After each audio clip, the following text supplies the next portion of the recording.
This week on A-Way Outdoors, Greg gives you some valuable turkey hunting tips, and then Fred goes to Michigan for his own turkey hunt. Make sure you stay tuned because what you see will shock you.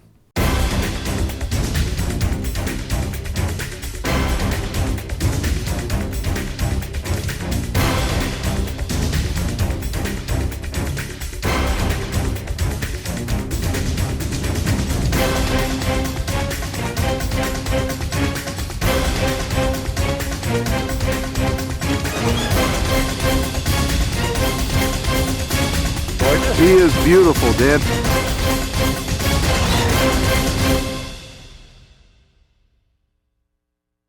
A-Way Outdoors brought to you by the Whitetail Institute, Outdoor Edge Knives, White's Electronics, Target Communications, Quickie Quiver, Swarovski, St. Joe River Bows, American Digger Magazine, Bear Sense, Bighorn Outdoors, Cass Creek Game Calls, Pro Ears, Larry's Taxidermy Studio, Ameristep, Predator Camo, Shadow Hunter Blinds, Mike Avery's Outdoor Radio Magazine Show, Matthews, and A-Way Hunting Products, innovative hunting products for today's hunter. Today I'd like to talk about turkey scouting. To me, that is the key to success. I was a turkey hunting guide for 18 years professionally, and turkey hunting success usually hovers around 25-30% in a given year for typical states. Our turkey success in my guide service was in the high 90s, and it wasn't because, we're the world's greatest anything. What we were good at was scouting and positioning. To me, that's what's going to determine if you're going to be successful or not. My ultimate goal when I'm out there scouting is to find the turkey's roost, and secondly, what direction does he go when he gets off the roost? If I could find that out, I'm going to get that bird. I'm that confident. And most of my guiding was done on public land. Them birds hear so many calls, they could tell you what brand you're using. Even the Jakes got bachelor degrees or doctorates. Our success was because we really scouted. And it all starts with the rivers. Turkeys really like keying in on rivers or creeks. They like the running water.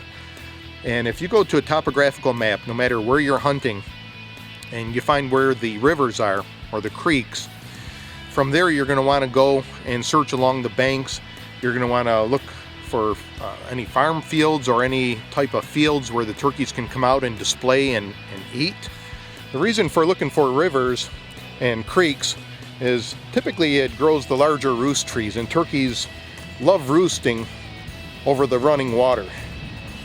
And not only does it provide the roost, but typically these are oak trees which drop acorns. So by locating rivers, you're able to locate places where they feed, where they drink, and where they sleep. And that's going to help you be successful. Well, as simple as this was, this has always been a very large key to success for me, and I hope it brings you success as well. Make sure you tune in next week when Greg will have even more hunting tips for you to help you get that big gobbler. Now let's head to Michigan to see what Fred has in store. Last year on the turkey hunt, I wanted to shock all the viewers. And what I did was I put 2 heads on the turkey decoy. And what I was trying to show then was the power of feathers with our turkey skins. Put feathers over anything and they will come. Well, last year I didn't have to call at all.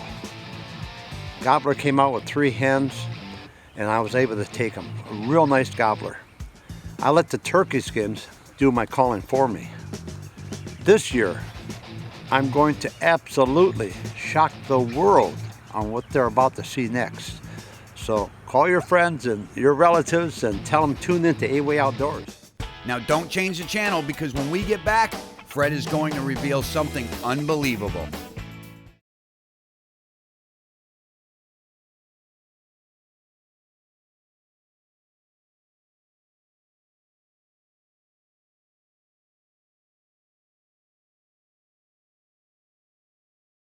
Closed captioning for A-Way Outdoors brought to you by this fine sponsor. Are you tired of gobblers getting spooked by your decoys? Turkey skins are real turkey feathers sewn on waterproof fabric, making your decoy look like a real turkey. To get your turkey skins or for more information, visit awayhunting.com. That looks like a gallon of milk, right? Well, that's going to be my decoy. I'm trying to prove to the world that if you put turkey feathers on anything, turkeys don't care what the decoy looks like or what's underneath it. They are attracted to feathers.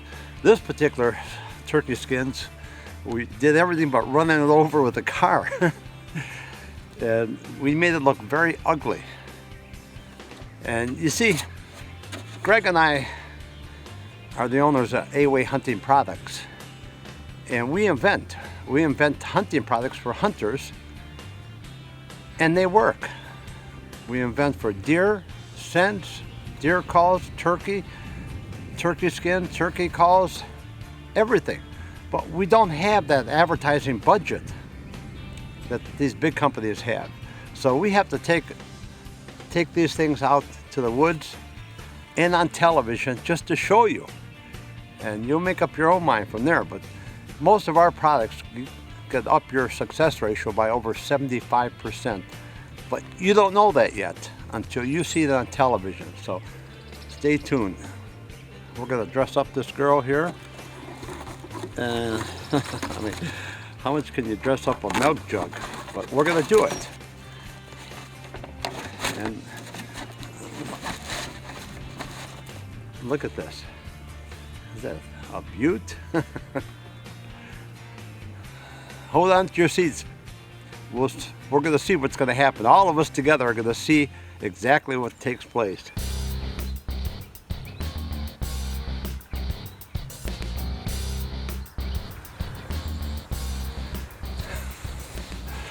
God, that's the ugliest girl I ever seen in my life. But what do I know? I'm not a gobbler. Not much action this morning. It's overcast and wants to rain. I've heard a few gobblers way behind me. And called out to them, let them know that this beautiful girl is out here. And so far, just me and her. Nothing else is happening. We'll give it time.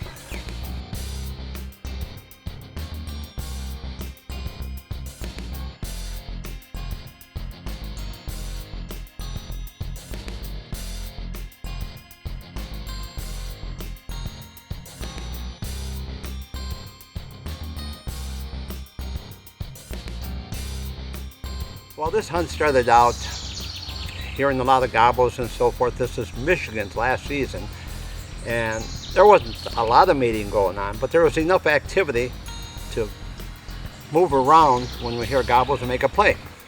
He made a great move on the gobbler. He was gobbling his head off the other side of these small food plots. So we made a move, we set up for him. We seen him fly down, and he went back up toward the big food plot. We think he's got hens with him. We heard some hens. And now we're going to loop around and hopefully set up on the edge of the field and let him do his own thing. We're not even going to call. He has the hens. Let them lead him right to us. So we'll see.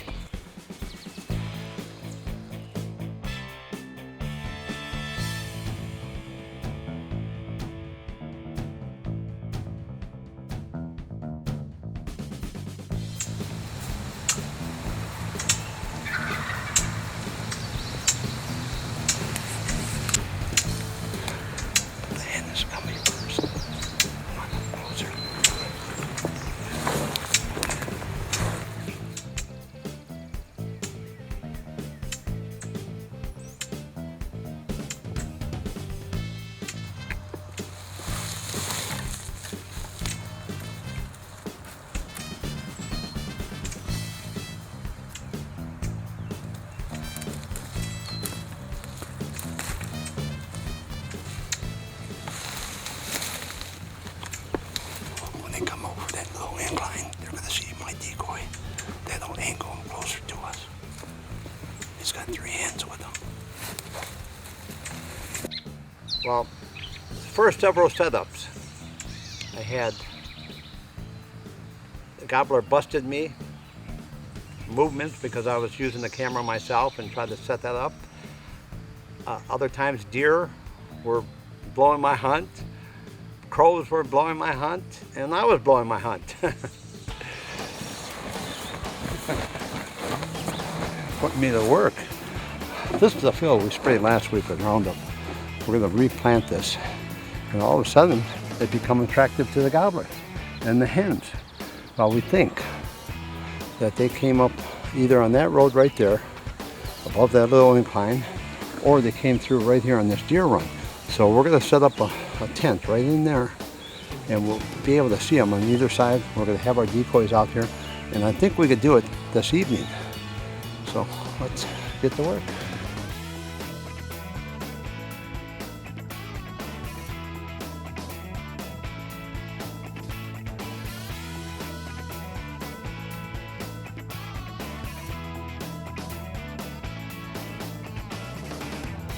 I kept moving around. I'd set up in near open fields with near one of our food plots. I'd take a tent blind and I'd move it around to get into better positions. I did a lot of things over 3 weeks, and I had a lot of opportunities really, but the camera just couldn't see it. So of course we're not going to shoot in those circumstances. And I was after this one big gobbler. He had 3 or 4 hens with him, and they would lead him up to the field, or they would lead him, if we called to him, they would lead him directly away from us. And we pretty well knew his pattern, and he got away 2 or 3 times because the hens come out and they busted us. Now, we can't show you Fred's entire turkey season, but when we come back, we'll fast forward to the last couple days of the season and see if Fred can finally outwit this boss gobbler.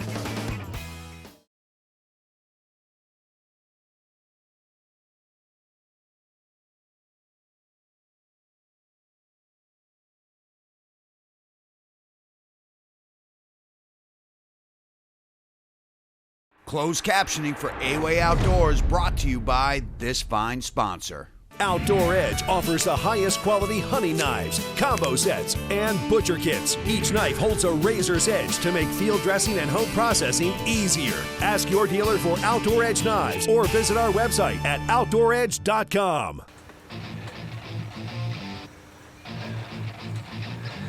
That decoy is 28 yards away. I'm expecting them to come from the woods down the road, get to the top of the hill, look down to see the decoy, and that'll catch our attention, and hopefully I can get the shot. They've been busting me on this whole trip.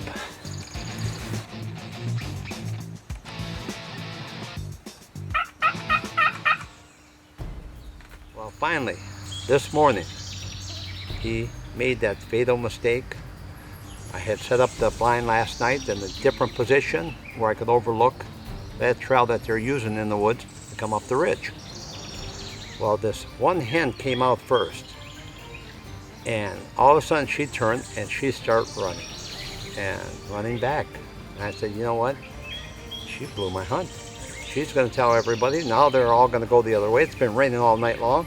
There's no gobbles, there's no noise, and she's going to blow it for me. Well, 2 minutes later, I see this Jake come walking out in the field, and of course, I let him go.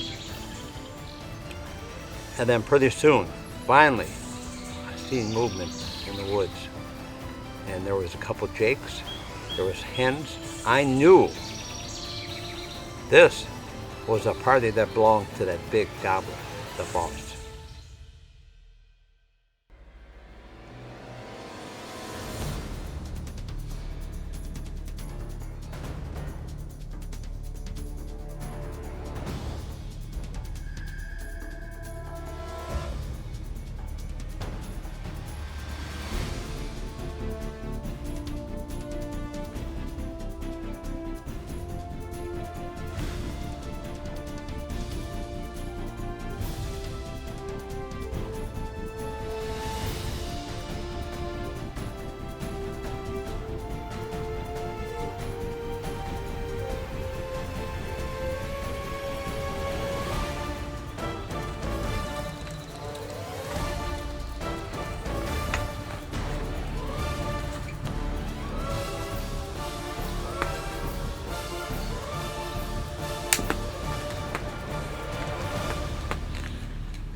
I'll tell you, that's a good mature bird. And what a thrilling hunt. There was no gobbling at all. This is the end of the season. These gobblers and these turkey are doing exactly what they do. They come out and feed. Not one gobble this morning. It rained all night. And I set up yesterday evening to overlook this road because that's where they were coming from. And I needed to catch them just coming out. And this is the gobbler that has several hens in his harem. And they were always watching out for him. He would not respond to anything.